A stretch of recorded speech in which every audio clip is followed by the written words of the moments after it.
In our first story, Indian Space Agency ISRO on Friday successfully launched its high-power communication satellite GSAT-30 into the orbit from the French Guiana.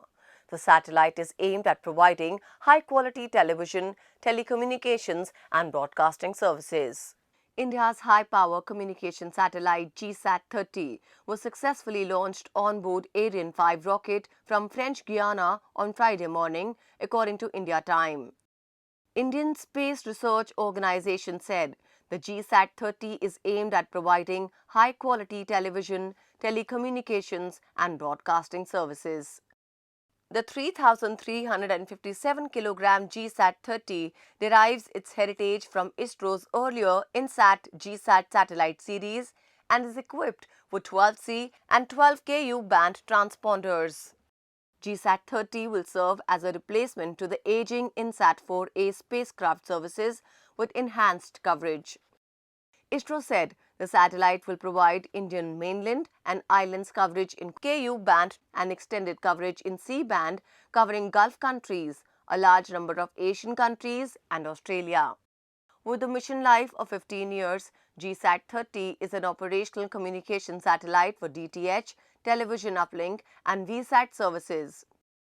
ISRO said the communication payload of GSAT-30 is specifically designed and optimized to maximize the number of transponders on the spacecraft bus. According to the space agency, the spacecraft will be extensively used for supporting VSAT network, television uplinking and teleport services, digital satellite news gathering, DTH television services, cellular backhaul connectivity and many such applications. Preparing itself for the upcoming elections in the states of Bihar and West Bengal, BJP has shown its confidence in Dilip Ghosh in Bengal and ally JDU's leader Nitish Kumar in Bihar. The ruling Bharatiya Janata Party on Thursday sought to brush aside the recent pow in West Bengal and declared its West Bengal unit chief Dilip Ghosh as re-elected chief of the state, where the Saffron Party is determined to make all-out efforts to wrest power. Dilip Ghosh is a Lok Sabha member from Medinipur constituency and was the only nominee for the post. Ghosh is credited for the growth of the saffron outfit in the state, where there was much organizational slackness. It is more or less confirmed that Ghosh will be the BJP's face for the next year's assembly elections. BJP National General Secretary Muralidhar Rao, a trusted aide of party owner Amit Shah, handed over the election certificate to Ghosh in Kolkata. Meanwhile, in Bihar, BJP President Amit Shah has said that the BJP and JDU will contest the 2020 Bihar Assembly polls under the leadership of Chief Minister Nitish Kumar. He said that some political parties have been trying to create confusion about the unity of the NDA in Bihar. I want to end all rumors by declaring that the NDA will contest the assembly elections under the leadership of Chief Minister Nitish Kumar. Indian government is planning to come up with a new law to safeguard the interest of foreign investors. The Finance Ministry has proposed a mediator and fast-track court for any agreement-related legalities. India's Finance Ministry is planning a new law to safeguard foreign investment by speeding up dispute resolution, which aims to attract more capital from overseas to boost stuttering domestic growth.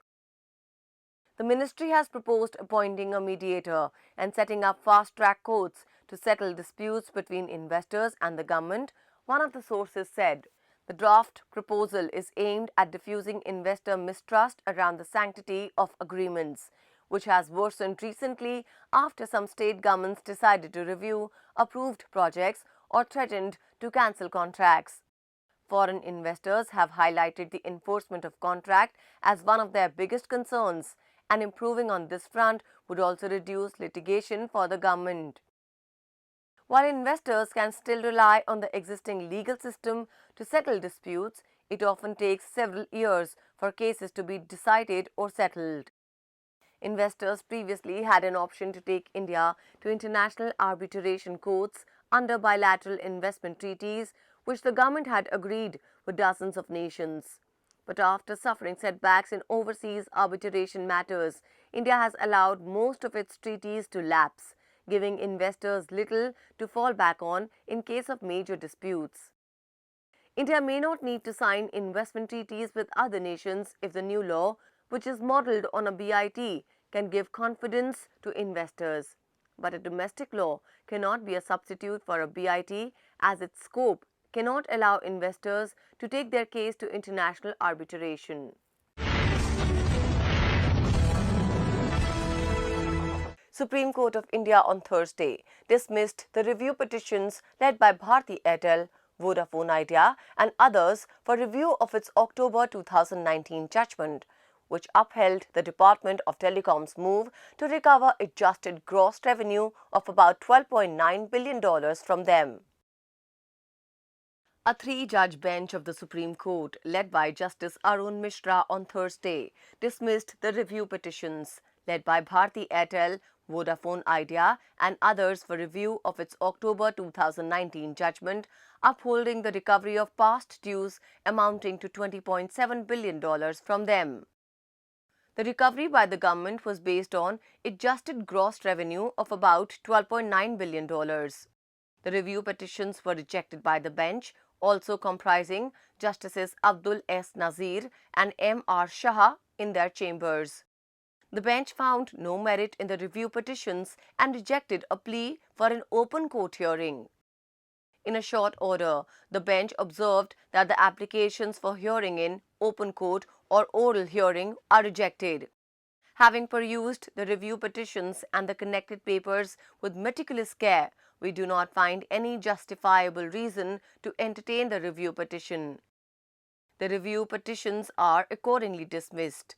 Pending applications, if any, shall stand disposed of. In October last year, the Apex Court had upheld the Department of Telecom's move to recover adjusted gross revenue of about $12.9 billion from them. The bench had said the telecom sector has benefited immensely under the scheme, as is apparent from the gross revenue trend from 2004 to 2015.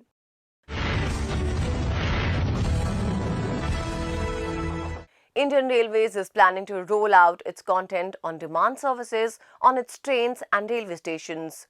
The multilingual content will be made available in both paid and unpaid formats and will include movies, shows, music and educational programs. Train journeys in India would soon become more entertaining, with the Indian Railways planning to offer access to high-quality, buffer-free video content to its passengers.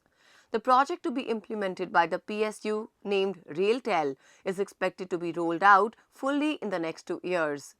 RailTel has selected Margo Network, a subsidiary of Zee Entertainment, as the digital entertainment service provider for providing content on demand on trains and at railway stations. The multilingual content, which will be made available in both paid and unpaid formats, will include movies, shows, music and educational programs. The content will be provided in moving trains through media servers installed in trains. In addition, the COD platform will also offer e-commerce services such as bookings for cab, bus and trains. A railway statement also said, with COD, passengers will be able to enjoy uninterrupted free as well as subscription-based entertainment service and high-quality buffer-free streaming across personal devices during their train journey. The content will be periodically refreshed. The content-on-demand service will not only improve overall passenger experience, but at the same time will increase the non-fare revenue through multiple monetization models. The earnings are mainly expected to come from 3 streams, which are advertisements, subscriptions and e-commerce partnership services. The project will cover all 17 zones of Indian Railways and a total of approximately 8,731 trains.